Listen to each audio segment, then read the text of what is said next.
My name is Cora Sterling, and my life, for as long as I can remember, has been woven into the fabric of Port Blossom, a city that hugs the coastline like a cherished secret. It's a place of misty mornings where the scent of salt water and Douglas firs mingles in the air, a city of bridges arching over the deep green water of the inlet, and a community built on the quiet strength of generations.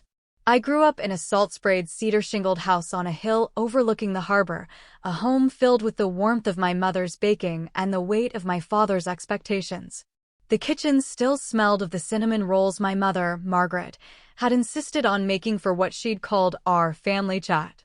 Her voice on the phone this morning, however, had carried the brittle edge of a formal summons, suggesting the conversation would be anything but warm and sweet. I sat at the familiar maple table, its surface a geography of my childhood, a constellation of faint scratches from a science project gone awry, a dark ring from a forgotten mug of hot chocolate, the smooth patina from countless elbows propped up during homework sessions. This table had been the heart of our home, the stage for birthday celebrations and somber news. Today, it felt like a courtroom.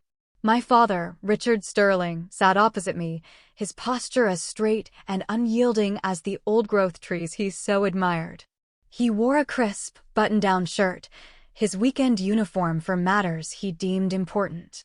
My older brother, Ethan, was to my father's right, his brow furrowed with a familiar, weary responsibility.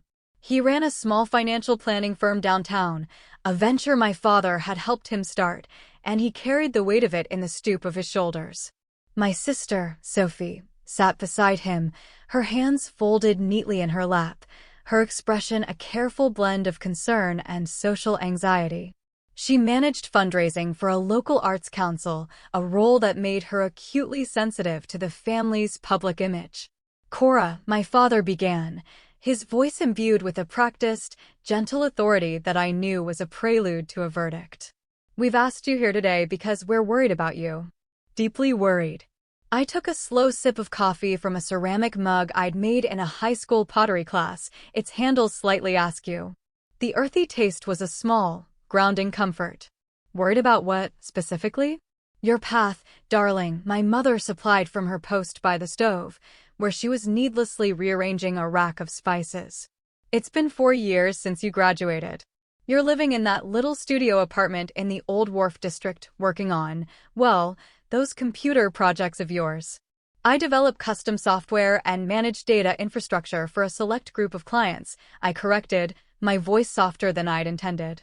It was a simplification, of course, but the full truth was a language they had never shown any interest in learning. Ethan sighed, a sound heavy with fraternal burden. Cora, we know you're brilliant. But custom software from a studio apartment isn't a career. It's a hobby. Do you have a retirement plan? A stable income? What happens if one of your clients decides to stop paying you? He meant well. I knew he did. Ethan's world was one of predictable columns and balanced ledgers, of 401(k)s and steady, incremental growth. My world, a silent, thriving ecosystem of code, algorithms, and global digital transactions, was as alien to him as deep-sea hydrothermals. They saw my quiet life, my simple car, my lack of desire for expensive clothes or lavish vacations, and they drew the only conclusion their framework allowed: I was struggling. The thing is, sweetheart, Dad leaned forward, his hands clasped on the table, we've been patient. We wanted to give you space to find your footing. But this digital tinkering, it has to end. It's time to build a real life. Sophie nodded, her gaze earnest. All our friends ask what you're doing. Ethan is a respected business owner. I'm helping sustain the city's culture. It's difficult to explain your situation. I had to tell Mrs. Belmont from the Symphony Guild that you were exploring creative pursuits. It sounded so aimless. The irony of her mentioning Ms. Belmont, the sharp, elegant woman who happened to be my lead financial counsel's namesake and aunt, was a small, private amusement.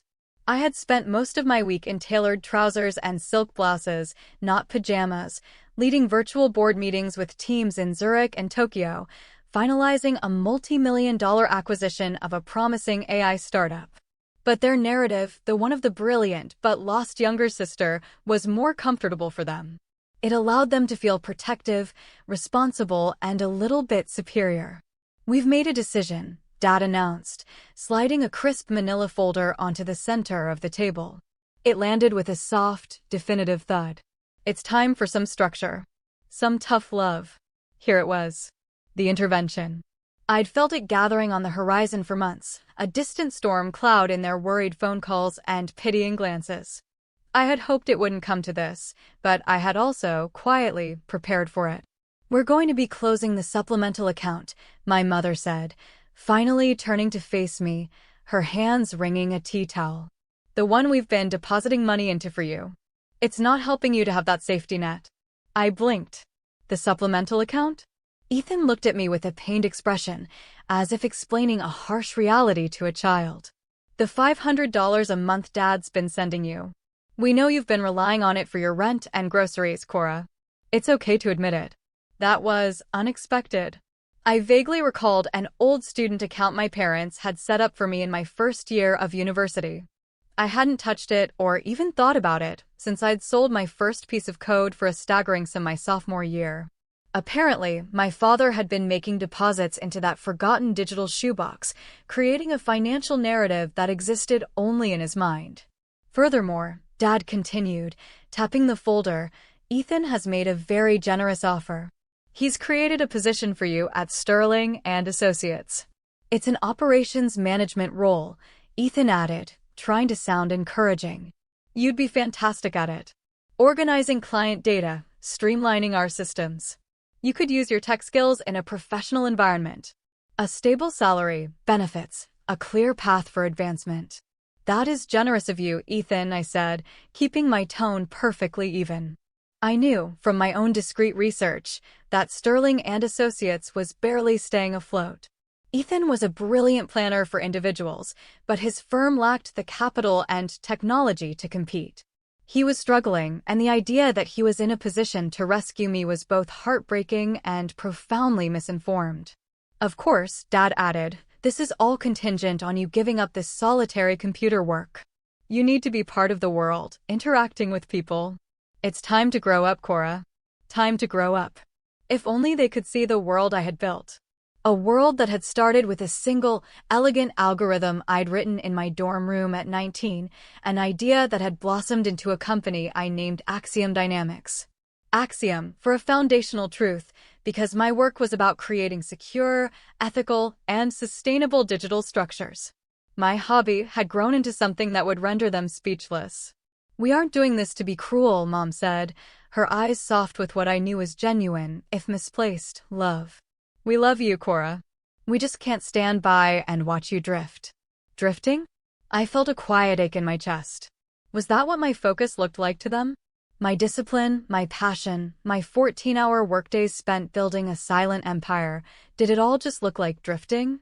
So, Dad leaned back, his expression a mixture of paternal resolve and relief, as if he had finally solved the troubling equation of his youngest child.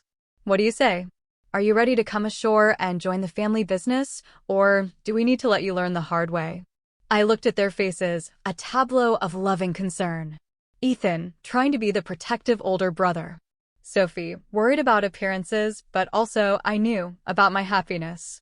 My parents, who had given me everything they thought I needed, now offering me the one thing I didn't. A cage, gilded with their best intentions.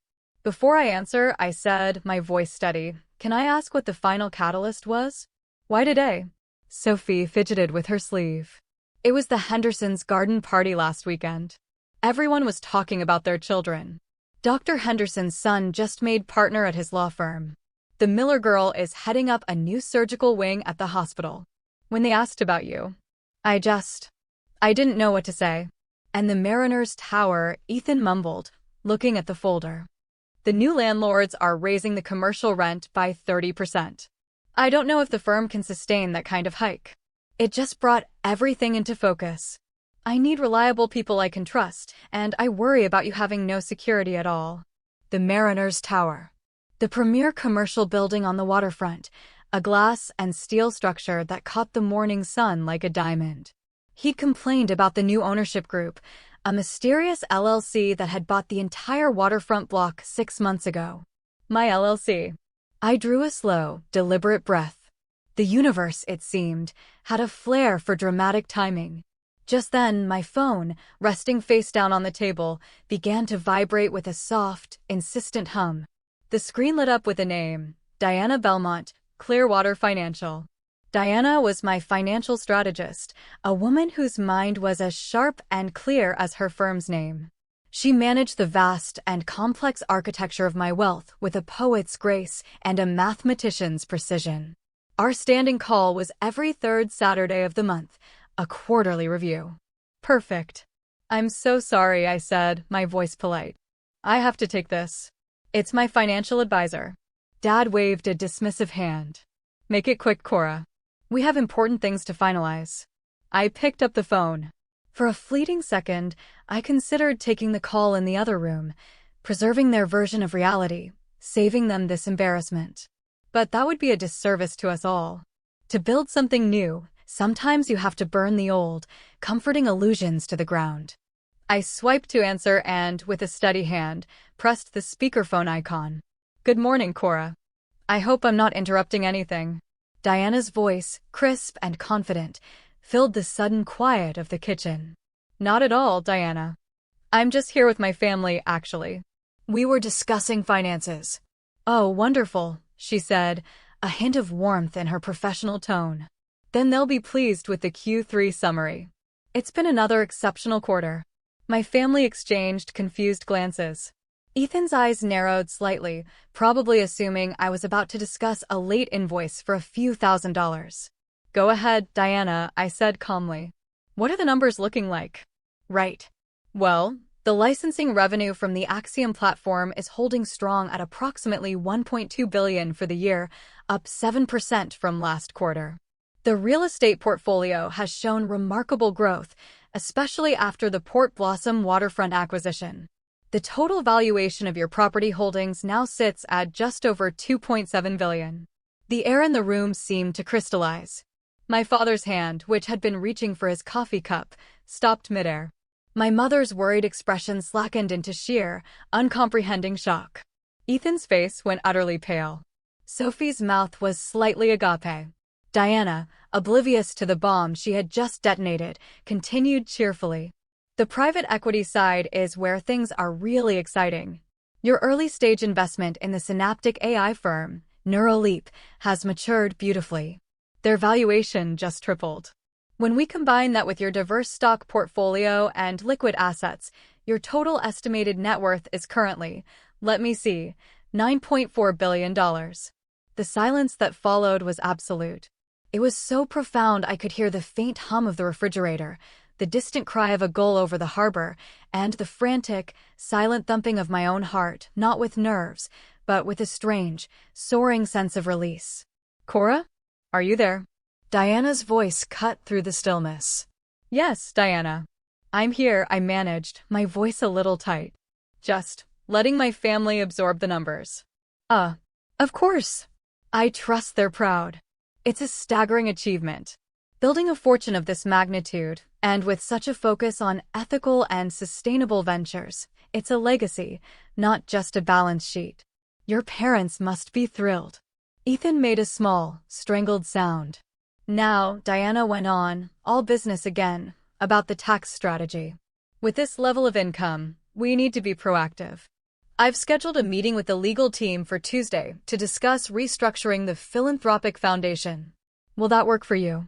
Tuesday is perfect, Diana, I said, my eyes fixed on my father. His face was ashen. Excellent. Oh, and one last thing. The property management team for the Mariners Tower reported that one of the tenants, a Sterling and Associates, has formally requested a rent negotiation. Given that it's your brother's firm, how would you like us to proceed? I watched as the last piece of Ethan's reality crumbled.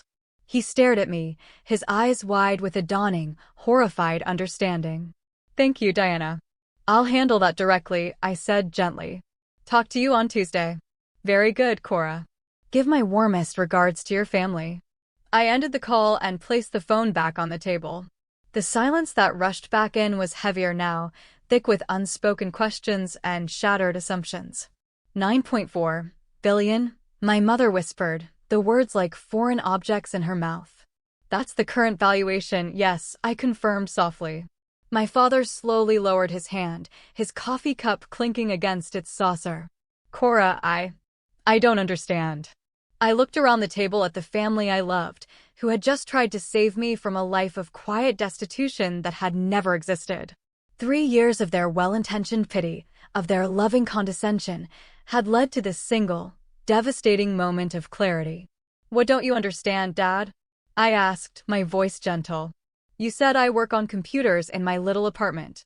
I work on computers in my penthouse condominium, I corrected. The one that spans the entire top floor of the North Star building. The building I purchased last year with the profits from a software patent I sold when I was 22. Sophie found her voice first, a shaky whisper. But, your car. It's a 10-year-old Subaru. I love that car, I said with a small smile. It's reliable, it's safe, and it's perfect for hauling my kayak to the inlet on Sunday mornings. I also have a fully electric Porsche Taycan and a restored 1967 Mercedes-Benz 250 SL, but I rarely drive them because my office is a custom-built, soundproof studio in my home. Ethan was staring at me as if I'd just sprouted wings. The bank account. I saw the statements. There was barely $2,000 in it. You saw one account, Ethan, I explained, the ache in my chest returning, this time for him. A dormant student account I'd forgotten about. My actual assets are managed across a global network of trusts, foundations, and investment vehicles that you couldn't access with a court order, let alone Dad's online banking password. But you live so, simply, Mom said, her eyes filled with confusion. I live intentionally, I countered. When you can afford to buy anything, you start to realize how little you actually want. True wealth isn't about acquiring things, it's about acquiring freedom. Freedom from debt, freedom from want, and the freedom to focus on the work that gives you purpose. I don't need to display wealth to feel secure in it. Dad was shaking his head, slowly, back and forth. The computer work, the projects. My projects involve creating self-sustaining digital ecosystems for international NGOs, I said, finally letting them see behind the curtain. I consult on cybersecurity for financial institutions that handle trillions of dollars in assets. My primary company, Axiom Dynamics, is currently a silent partner in 3 of the most influential green tech startups in the world. I am, as a journalist from Wired magazine has been trying to get me to admit for the past year, what they call a unicorn founder. Ethan finally spoke, his voice hollow. Wired? They've been trying to interview you. For months. I've been politely declining because I value my privacy. But I shrugged, a small, sad gesture after today.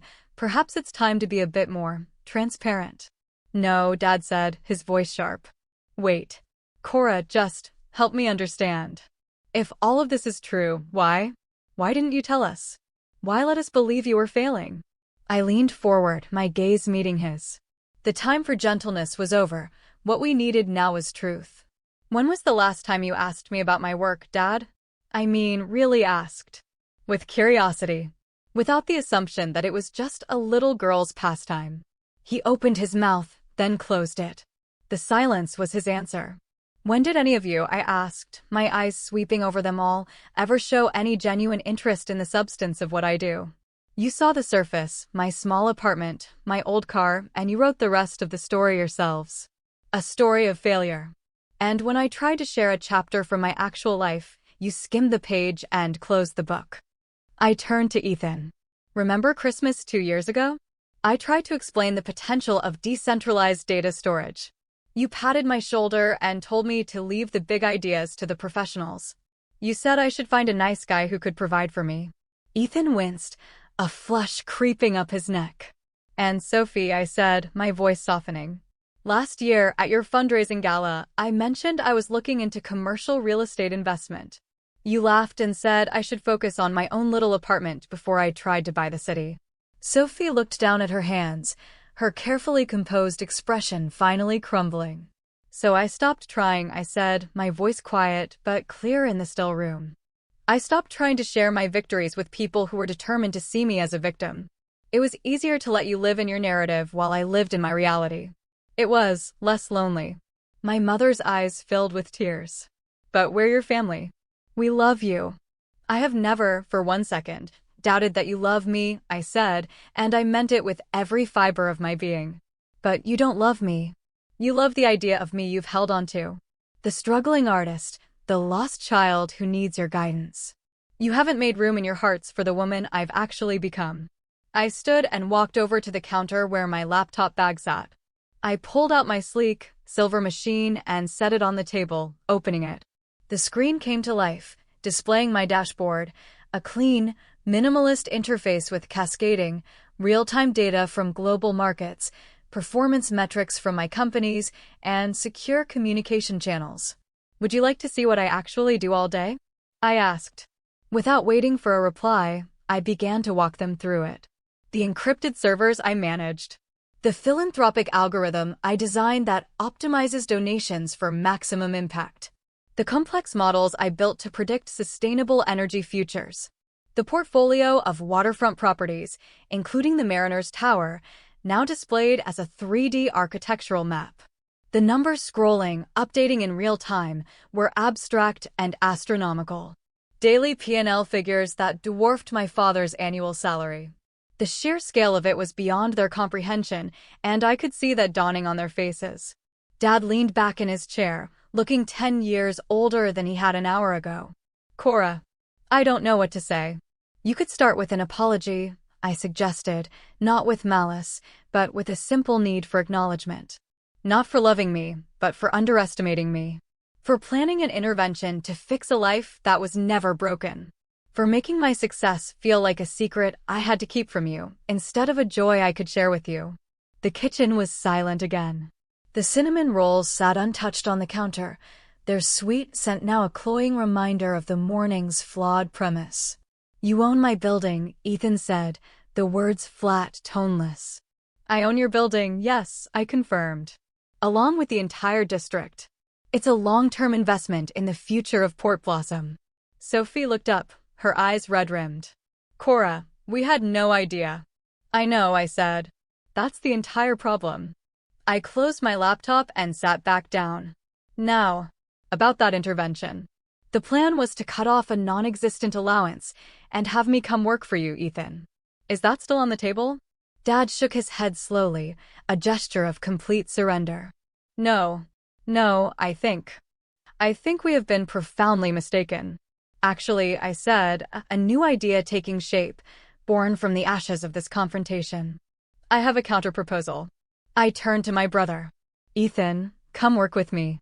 His head snapped up. What? Your firm is struggling not because you're a bad financial planner, but because you're undercapitalized and technologically out of date. You have a gift for building trust with your clients, a genuine desire to help them. That's a rare and valuable skill. I have the capital and the technology. Let's merge. We rebrand as Sterling Axiom Capital. I'll provide the entire back-end infrastructure, the research department, the capital for expansion. You will be the managing partner of the client advisory division. You run the part you love, the part you're brilliant at, and I'll handle the rest.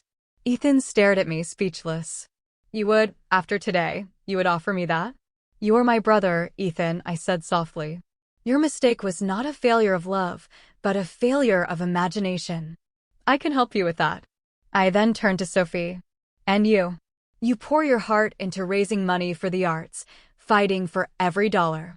Your passion is incredible.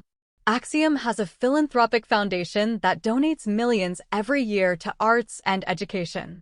I've been looking for a director to run it. Someone with passion, integrity, and a deep understanding of the community. The position comes with a budget that would allow you to fully fund every program you've ever dreamed of. Sophie's eyes widened, shimmering with unshed tears. You're talking about a rail foundation? I'm talking about giving you the resources to match your vision, I said. Finally, I looked at my parents. Mom. Dad. I don't need your money. I never did. And as of today, I no longer need your approval. But I still want your relationship. I want your respect. I want you to be proud not of the daughter you thought you had to save, but of the woman I am. Mom was crying openly now, silent tears streaming down her face. Oh, Cora. We are so sorry.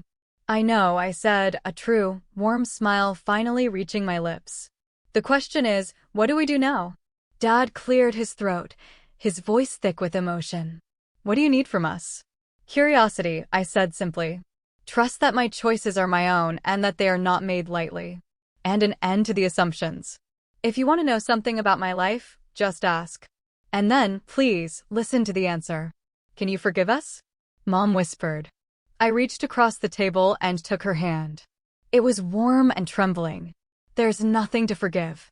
You acted from a place of love, with the information you had. Now you have better information.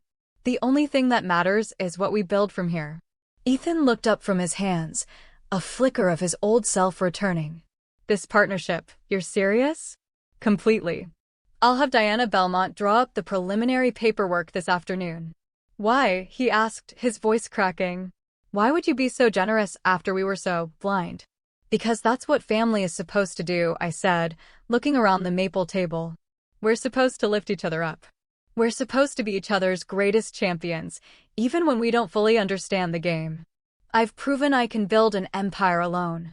Now, I'd like to see what we can build together. I stood and went to the window, looking out at the familiar view of the harbor. The fog was lifting and the sun was glinting off the water. Sophie came to stand beside me. I feel like I don't even know you. You do know me, I said, turning to her. You know my heart. You just didn't know my mind. There's a difference. Will you teach us? She asked, her voice small. About all of it? I looked back at my family, a shattered but beautiful mosaic gathered in the heart of our home. I'll teach you everything you want to learn, I said. On one condition. Anything, Dad said instantly. No more family chats, I said, a gentle tease in my voice. From now on, we have board meetings. A fragile, watery laugh came from my mother. It was the most beautiful sound I had ever heard. For the rest of the day, we sat at that table, the cinnamon rolls finally eaten, and I began the long, joyful process of reintroducing myself to my family. 3 months later, an article was published in Wired with my photo on the cover. The headline read, Cora Sterling, the quiet architect of tomorrow. Inside, it detailed the rise of Axiom Dynamics and my philosophy of intentional wealth.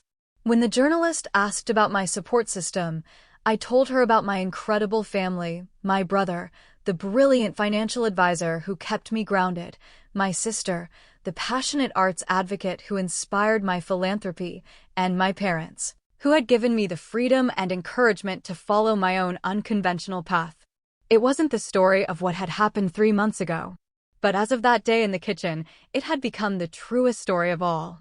The kitchen table now hosted our weekly Sunday meetings, not as a courtroom, but as a collaborative workspace. And every time Diana Belmont called with a quarterly update, I still put her on speakerphone. Not for the shock value, but for the shared joy in hearing the numbers climb, a testament not just to my success, but to ours. The life they had tried to save me from had never been real, but the family we saved that day, that was the greatest asset I would ever own.